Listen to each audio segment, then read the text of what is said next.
Ladies and gentlemen, please welcome the President of the United States, Donald J. Trump.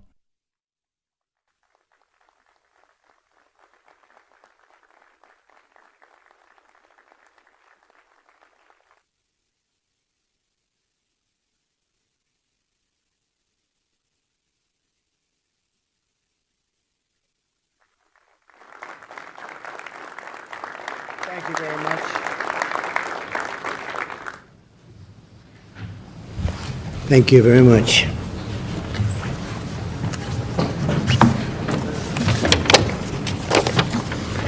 I guess I might begin. It's an honor to be with you, and really brave men and women. The job you do is incredible, and the progress that you've made in the last short period of time has been unbelievable. On April 1st of this year, I announced the launch of a powerful U.S. military and law enforcement operation to combat the flow of illegal drugs across the Western Hemisphere. Today, I'm pleased to be with Admiral Craig Fowler and his team, done an incredible job, at the U.S. Southern Command Headquarters to provide an update on this incredible, successful effort. We're joined by Secretary of Defense Mark Esper. Thank you, Mark. Acting Secretary of Homeland Security Chad Wolf. Chad, thank you. Thank you. Commandant of U.S. Coast Guard Admiral Carl Schultz.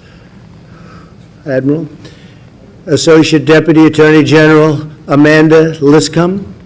Thank you. Thank you, Amanda. Congressman Mario Diaz-Balart, who is a friend of mine for a long time. Thank you very much, Mario. Great job you're doing down here.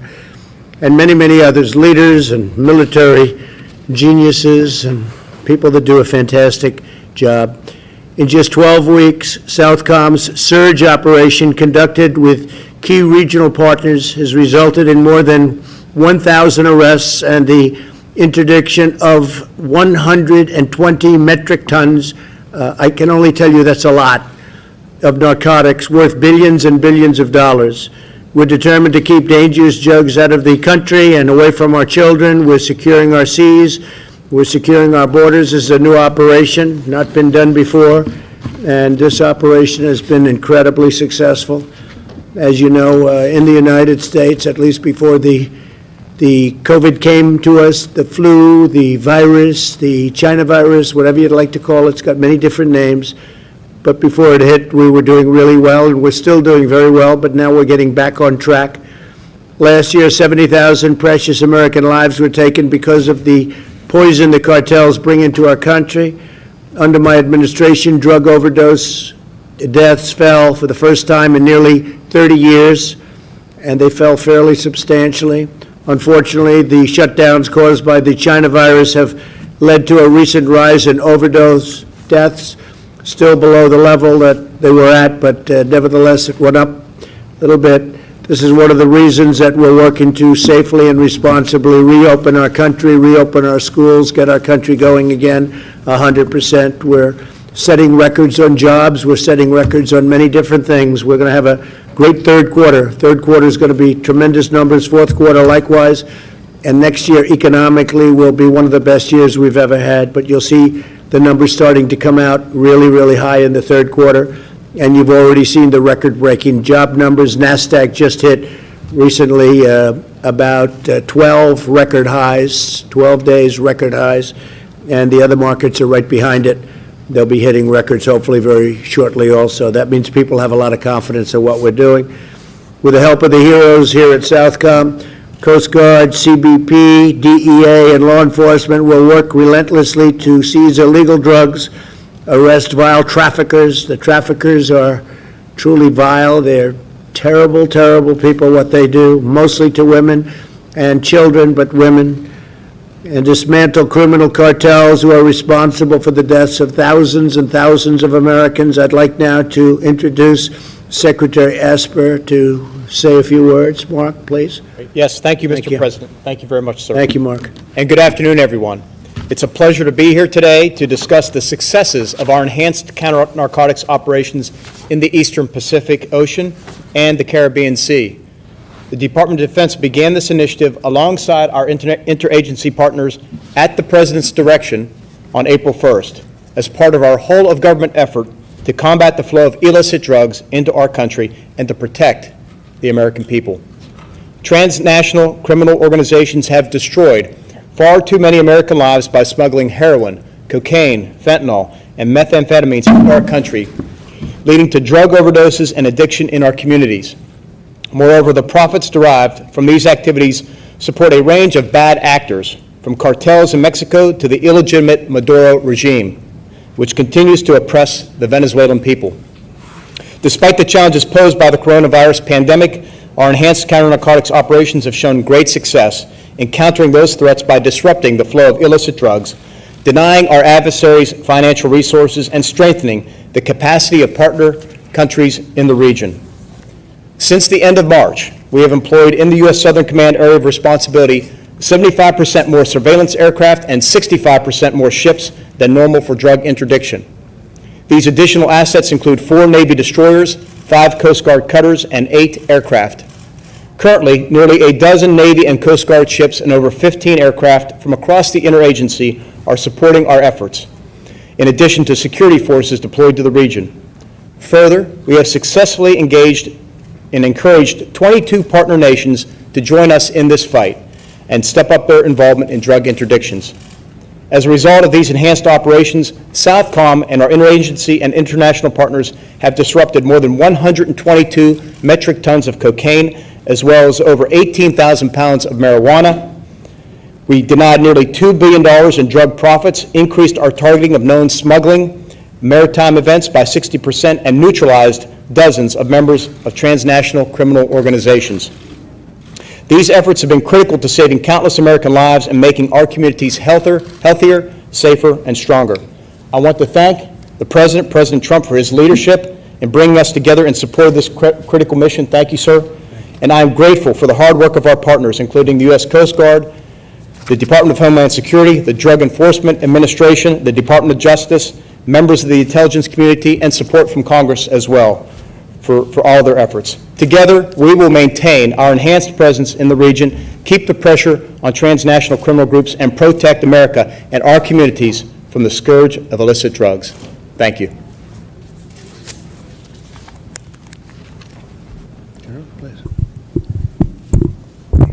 Thank you, Admiral. Thank you, sir.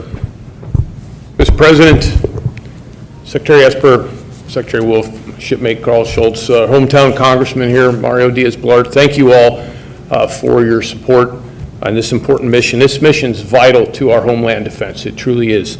And I'm proud to say the efforts are making a difference, Mr. President, and they're saving lives.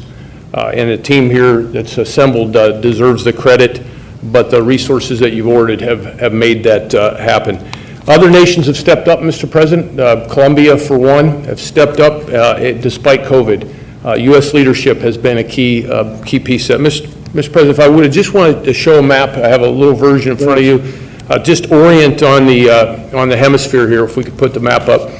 So Southcom's responsibility of this Western Hemisphere, really, it's our neighborhood. It's so close to home. So what impacts the neighbors really has a high impact on us at home, Mr. President.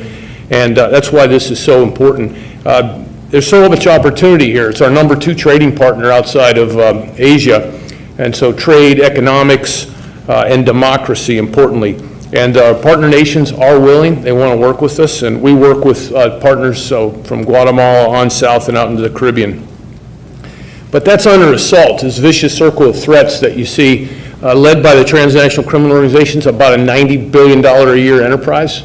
And it feeds off corruption and now the added instability of COVID. But as I said, that partners have stepped up despite the COVID, which is a tribute to their security teams. Mm-hmm. There's also another aspect in this neighborhood of ours, and it's what we call in national defense strategy, great power competition. So China has certainly looked at this neighborhood as an opportunity for them. And when you think about the proximity of some of their investments, Jamaica and El Salvador, it's just as close to Washington as is to Miami is, if you look at comparative distances.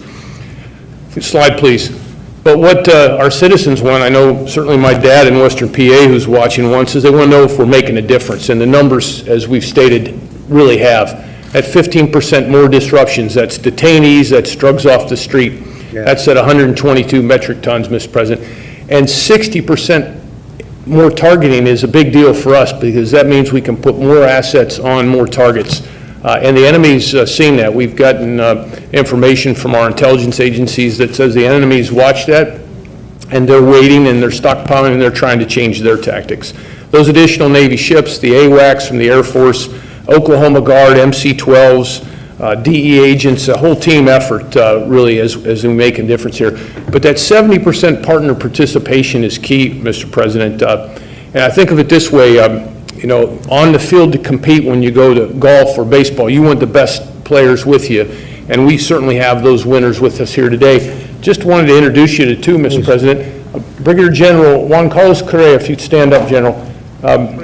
President Duque has sent us his best and paying for it. So he comes here fully paid by Columbia, and he works for me. And it's a recognition that Columbia is with us in the Korean War, and they're with us today and making a difference. And our Brazilian President Bolsonaro, a very new addition to our headquarters, Major General David, one of the sharpest in Brazilian armed forces, is in our J5 organization. Again, Brazilians paying for him to come here and work for me to make a difference in security. You know, Brazil's been with us since World War II, and our relationship is growing even stronger, Mr. President. And last 2 points, Mr. President, the tactical end of this fight, and you remember being in Key West at Joint Interagency Task Force South JISOL, you rang that bell. Right. And the war fighters responsible for that fight, Rear Admiral Doug Fierce at the end, commands GIF South, and Master Chief Henry Ledette is the senior enlisted there. They're the ones that are really day in and day out at the tactical edge of this fight, sir. And I'll tell you what, Mr. President, they're ringing the enemy's bell every day, sir. They seem to be. It's a fantastic job. Thank you, sir. very much. Mr. Congressman, would you like to say something? Thank you. Mr. President, nothing prepared, but I can tell you in my time of Congress, which is now almost 18 years, this region has frankly been looked over. I just barely any attention paid to it. And sometimes when attention was paid, bad things were done. I will tell you that your administration has emphasized freedom. I want to thank you, by the way, on a personal note, a little bit of a more parochial note, for your emphasis on helping the people of Venezuela regain their freedom, helping the people of Nicaragua regain their freedom, and your solidarity to the people of Cuba, which has been, frankly, like we've never seen. But your leadership here in fighting narcotics coming to the United States is literally saving American lives. So again, just as one who represents Southern Command, grateful for your emphasis of this command and what they do, but for your leadership in actually saving American lives, those who are victimized every year by this scourge of illicit narcotics. So thank you for being here, but more importantly, thank you for your leadership and your emphasis on those key issues. Thank you. Well, I want to thank you for your leadership. You have done a fantastic job. You represent the area so well. I know this area quite well, as you can imagine, but I know it very well. Little Venezuela, we call it, and incredible people. I know the people. And we're going to be fighting for Venezuela. We're going to be fighting for our friends from Cuba. They know that we've been doing that, and so many other places. But Cuba, Venezuela, we have it very well under control, and you know what we're doing, and we're in touch all the time. So I want to thank you for your tremendous work. And maybe I could ask Amanda to say a few words, please. Thank you. I'm honored to be here today with our interagency partners to recognize the incredible work being done to disrupt the flow of drugs to the United States. Drug trafficking organizations are devastating this country with the drugs that they are pumping in. We continue to see Mexican cartels traffic cocaine, methamphetamine, heroin, and fentanyl into the United States. This fentanyl is fueling the ongoing domestic opioid crisis, and we are seeing an increasing surge in low-cost, high-purity, and high-potency methamphetamine. Further, Colombian cartels continue to control the production and supply of cocaine and rely on a partnership with Mexican cartels to export multi-ton quantities of cocaine from Colombia to U.S. markets. As these drugs are more readily available and more deadly, we are seeing record-level overdose death rates. Every year, more Americans die from overdoses in the United States than died in the entirety of the Vietnam War. And now, for the first time in our country's history, our odds of dying from an opioid overdose are greater than from a motor vehicle crash. The Department of Justice is committed to defeating these cartels who are directly responsible for the deaths of tens of thousands of Americans each year by flooding this country with addictive poison. The department charged a record number of defendants with drug trafficking offenses last year in an effort to hold these traffickers accountable. Indeed, several leaders of Mexican cartels received significant sentences, such as life imprisonment, over the past several years. And despite the influx of drugs into the United States, DEA's domestic seizures are at record levels.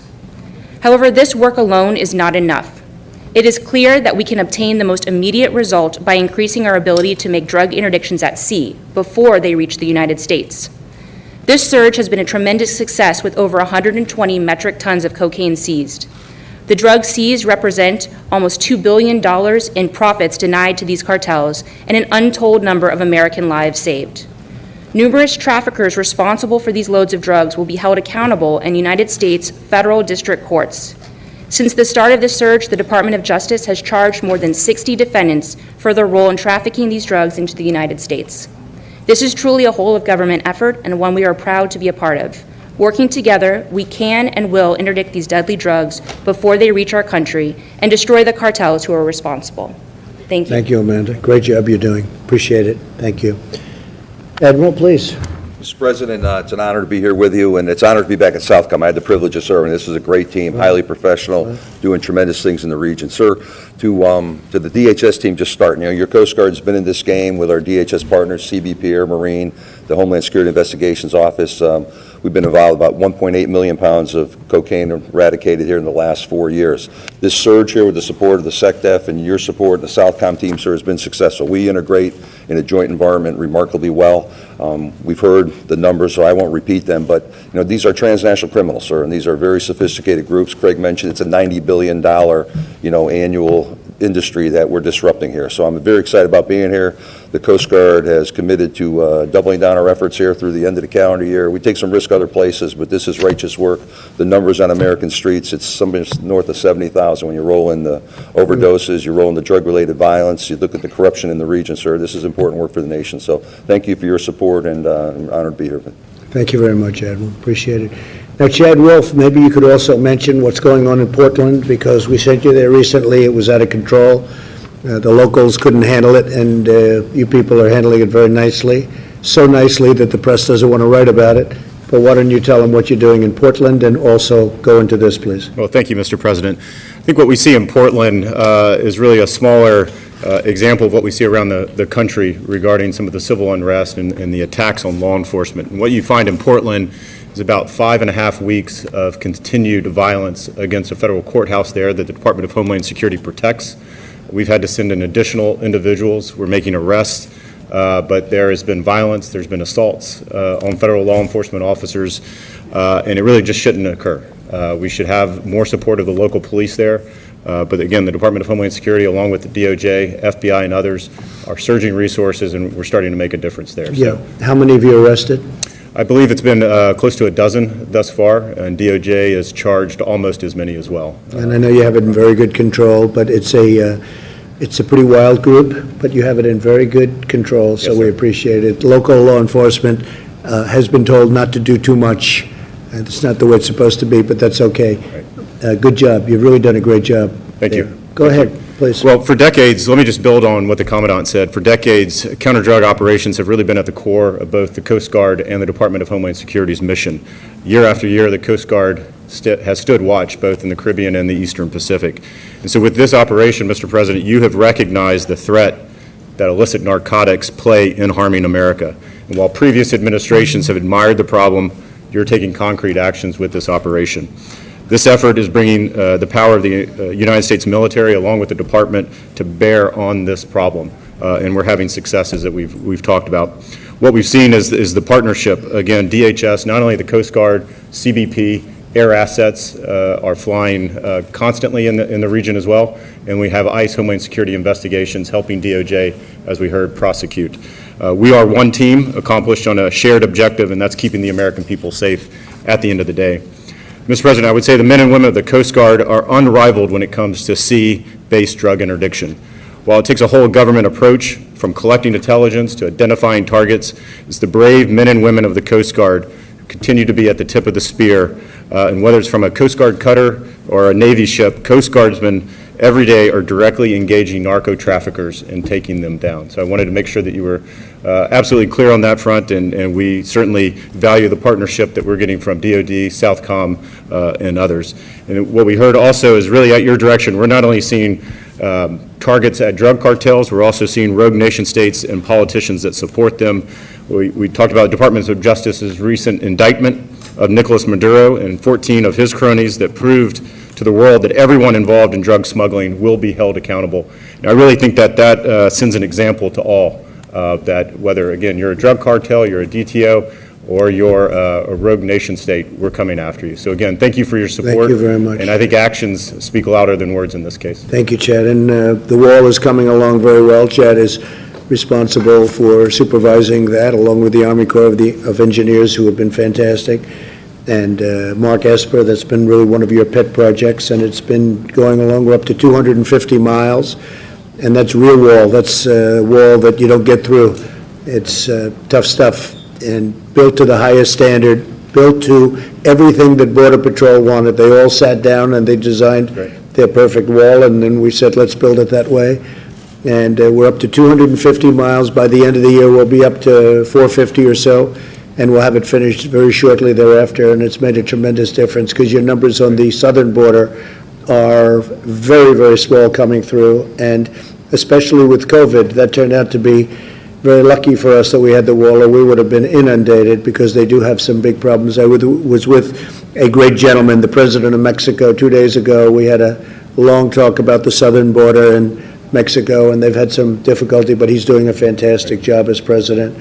But the wall is very exciting, and we'll have that opened relatively very shortly. And that was despite all odds, I would say, Mark, wouldn't you say? I was despite all odds. We had a certain party that was against it. They're not against it anymore, you know. In the end, they just raised their hand. They said, we don't want to take this on, because politically it turned out to be as good as we always knew. You know, two things never change, walls and wheels.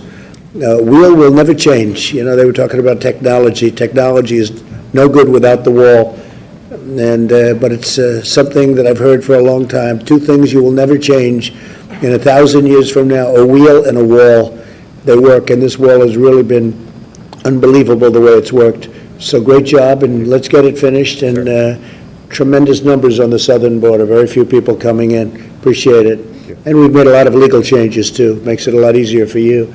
Robert, please. Mr. President, thank you. I want to take folks back to April 1st as the COVID crisis was breaking and all attention was focused on it. The President had the foresight to launch an enhanced operations to disrupt the flow of dangerous drugs to the United States from narco-terrorists. Our adversaries believed that the United States would be distracted, but Mr. President, you weren't distracted, and I think you remember you sent Secretary Wolf and Admiral Schultz, Secretary Esper, Attorney General Barr, and me out to make the announcement on this operation.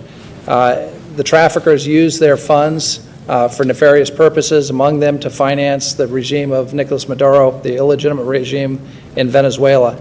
And for years, Venezuela has flooded the United States with cocaine. It poisons our communities, and it fuels a dangerous epidemic of addiction that threatens the safety and security of all Americans.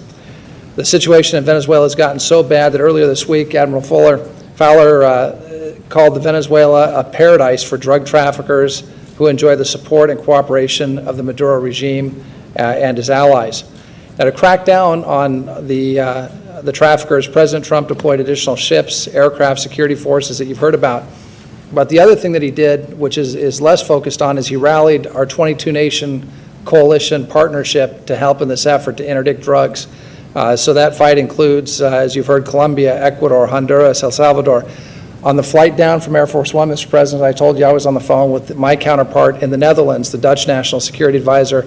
They've been part of this coalition fight, and they're very proud to be partnered up with Customs and Border Patrol, DEA, the Coast Guard, our military, working in the Caribbean and the Eastern Pacific, where we've all had a huge effect. In addition to this operation, The Colombian-led Operation Orion 5, in partnership with the United States, has disrupted or seized approximately 50 additional metric tons of cocaine that would have otherwise come into our country, Mr. President. So President Trump has been resolute in his commitment to protecting the American people from the scourge of narco-terrorists and traffickers. Our military deployments in the Caribbean and in the Eastern Pacific will endure. Those profiting from illicit drugs and the destruction of our communities will be brought to justice.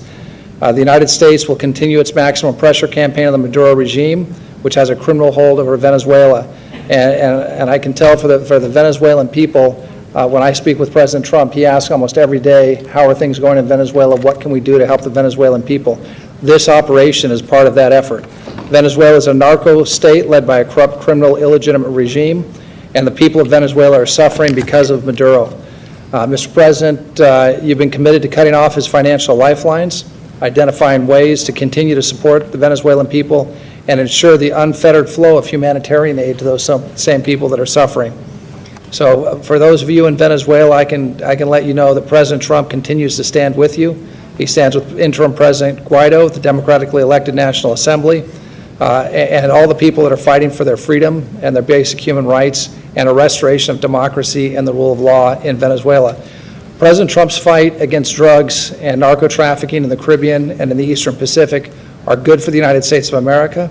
They're good for the people of the region, including Venezuela, but they're also good for the entire world. So, Mr. President, it's an honor to serve with you in this effort.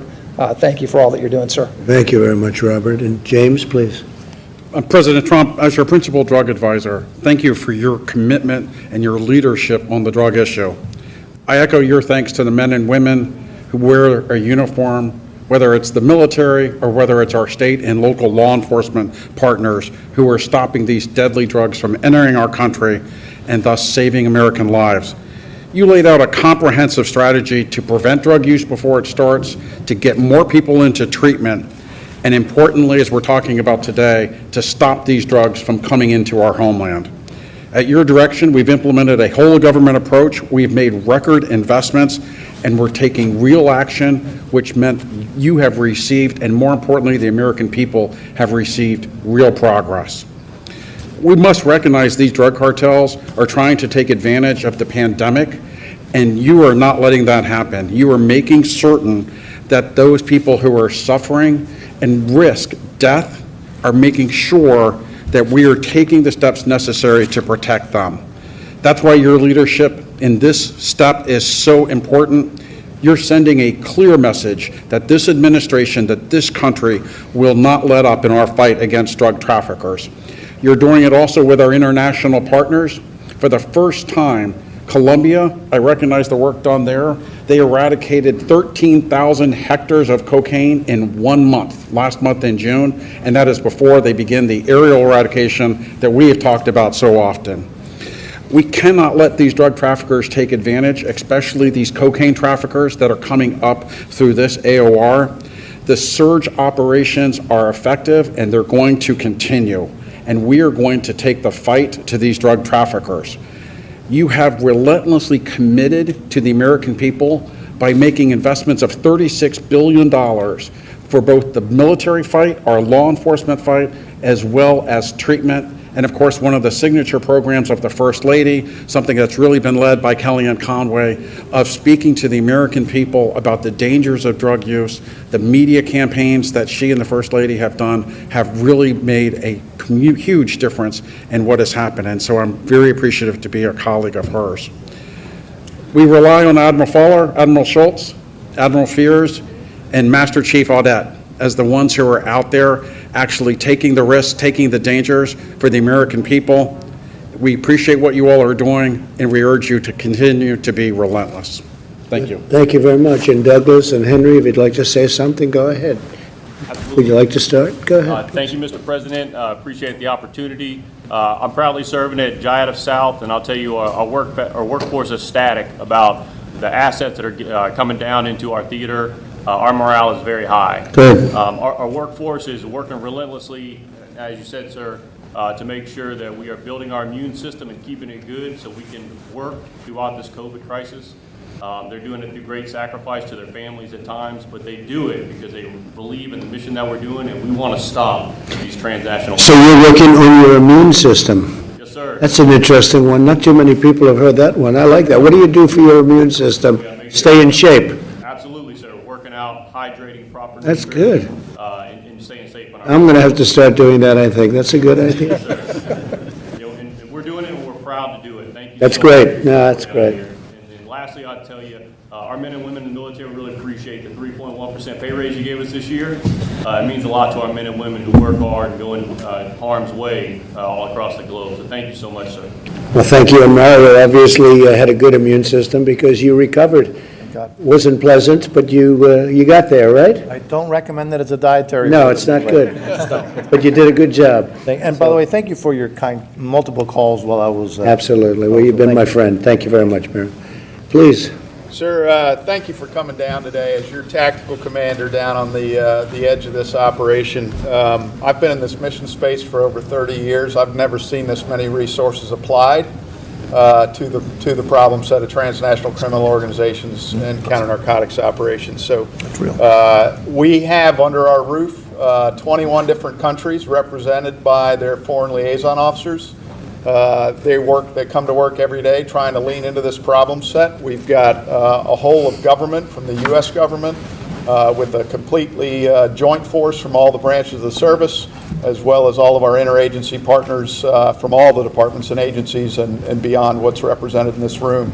And so we're just grateful for the opportunity to lean into the problem. And I can tell you with surety that we're targeting and we're getting after this every single day. So thank you for your time, sir, and the resources. Well, thank you very much. I appreciate it, Douglas. And we have the best equipment that we've ever had as a military. We spend $2.5 trillion on our military, and some of it's arriving, some of it's coming in, but much of it's here. So when you say the quality of equipment, we definitely have the best equipment we've ever had. We have the best equipment anyone has as a military. We have things under construction that we're going to take a look at one day soon, where we have missiles that go, I hear, 17 times faster than any other missile, and the normal type at least, and it's something that nobody has anywhere in the world, 17 times faster. So it's a little hard to spot it when it goes that fast, because by the time you spot it, it's gone. But we have things happening that nobody has even thought about. So thank you very much. You've done a fantastic job. You've all done a really fantastic job, and it's an honor to be here. I want to thank all of the folks behind me, too. I don't want to be rude, because you're more important than all of us, right? But I want to thank you all very much. Great job, really great job. Great to work with you and say hello. Tell them to get well fast, right? Great man. Okay, thank you very much. Okay, thank you. Admiral, it's yours. Mr. President, thank you for the time and the attention and the resources, and we're going to stay at this mission. It's a 24/7, and we are going to take the fight to the enemy. And leadership here is committed to the American people. We owe it to the future. And thank you. You've done a great job. Thank you very much. Thank you, Admiral. Thank you, Admiral. Thank you.